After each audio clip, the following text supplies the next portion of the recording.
हाँ जी students, how are you? सत श्री अकाल.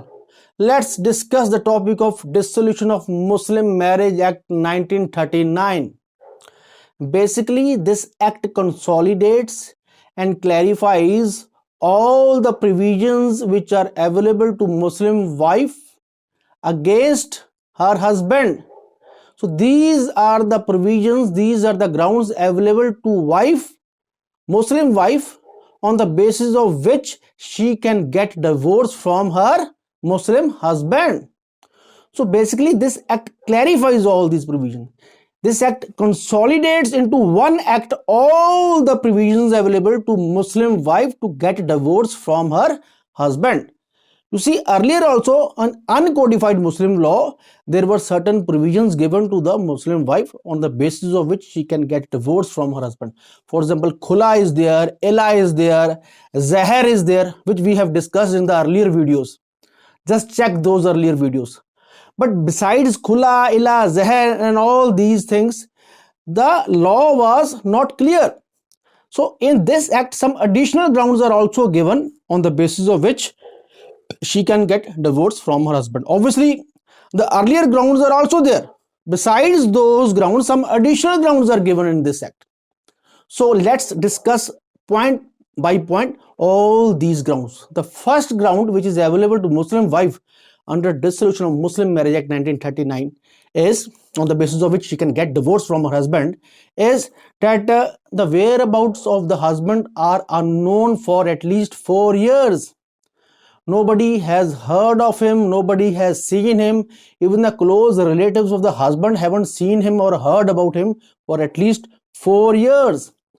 Then on the basis of this, the wife can file a suit of divorce in the family court. And once the court is about to pass the decree, the court, in case passes the decree, that decree will not be implemented for at least 6 months from the date of passing of the decree. From the date of passing of the decree, that decree will not come into effect or take into effect, or that decree will not be implemented for at least 6 months. Why?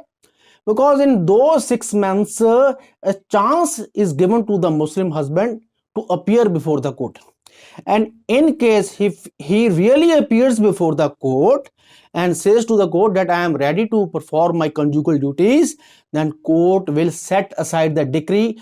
The court will not pass the decree of divorce in the favor of the wife, because now the husband has come to the court and he is ready to perform his conjugal duties. But in case in those 6 months the husband does not appear before the court, then obviously after 6 months the court will finalize the decree and the decree will be passed. Decree of divorce will be passed in favor of the Muslim wife. This was the first ground. The second ground is that husband has neglected or failed to provide maintenance for the wife for at least 2 years. He is not maintaining her for 2 years. Now once the 2 years are completed, she can file a suit of divorce in the family court against such husband. Then the third ground is that the Muslim husband is not performing his marital obligations for at least 3 years. For the last 3 years, he is not performing his marital obligations. He is not performing his duties as a husband.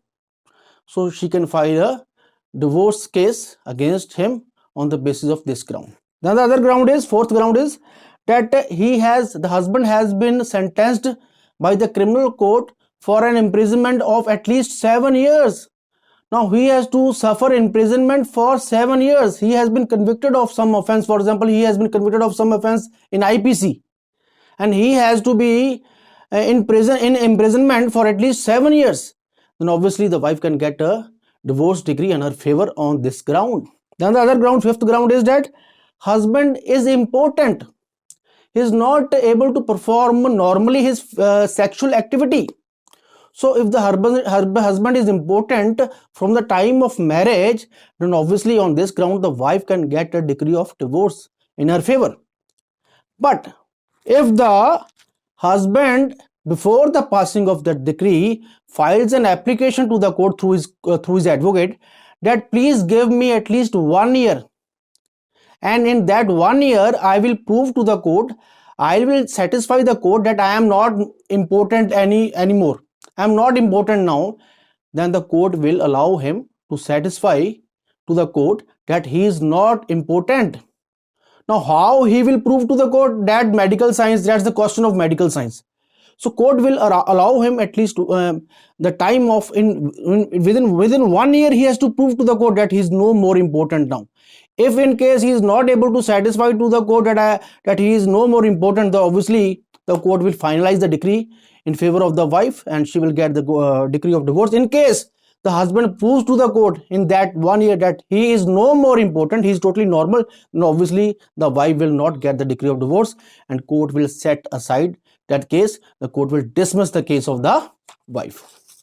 Then the other ground is that husband is insane for 2 years. He is mentally insane for 2 years, or he has been suffering from venereal disease.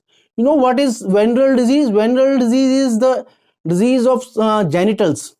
For example, he is suffering from AIDS. So if he is insane for 2 years, or he is suffering from some very dangerous virulent disease or venereal disease like AIDS, then on this ground also the Muslim wife can approach the court for divorce. Then the other ground, this is the seventh ground which we are now discussing. The seventh ground of divorce given in the Dissolution of Muslim Marriage Act 1939 is that the Muslim wife has been given in marriage by her parents, by her guardian, before she attained 15 years. And now after attaining 15 years, she came to know about this thing, and now she has repudiated that marriage. And this repudiation must be before she attains 18 years. So 3 years time is given to wife. Once she approaches the age of puberty, that is usually 15 years in Muslims, and from that date, from 15 years to 18 years, 3 years time is given, she can repudiate the marriage. And after repudiation, there should be no sexual intercourse between her and the husband. This is the main important thing. And if she proves to the court that she really repudiated the marriage after 15 years, or once she approached the 15 years, and that repudiation is before 18 years, and after repudiation there was no sexual intercourse with the husband, then obviously she can get a divorce decree in her favor. Very important. Now the other ground, eighth ground, which is very common ground, and on which many of the cases are being filed, even in Hindu law also, that is the ground of cruelty. The husband is guilty of cruelty, and that can be mental cruelty, that can be physical cruelty, any sort of cruelty. Many things comes in cruelty. Cruelty is a very wide term. For example, he physically ill-treats her, he physically beats her, he mentally tortures her, he himself associates with the woman of ill repute. You know, he is a very characterless person. He leads a very infamous life. He even forces the wife to lead an infamous life. He disposes the property of the wife. He disposes some landed property, some immovable or movable property of the wife without her consent. And he's not allowing her to exercise her legal rights on that property, her personal property. And he is not allowing her Muslim wife to observe religious practice. For example, he is not allowing his wife to offer namaz. Obviously, every Muslim wife, or even the husband also, they offer namaz. And he is not letting her to offer namaz. He is not letting her to observe her religious rights. That's a very big point. That's a very big ground for divorce. And she can ask for divorce to the court. She can approach the court on this ground. Then, if he is having more than one wife, he is not equitably or equally treating her. You know, Muslim man can have 4 wives at one point of time. Even now also, the Muslim law has allowed them that you can have 4 wives. Even the Quran has allowed them. But the Muslim law, Quran has also said that you have to equitably treat them. And in case you are not equitably treating them, then one of the wife can approach the court and she can ask for divorce. So these were the main grounds which were given in Dissolution of Muslim Marriage Act, apart from Ila, Zahar and Khula, which we have discussed earlier, and these grounds were in the uncodified Muslim law.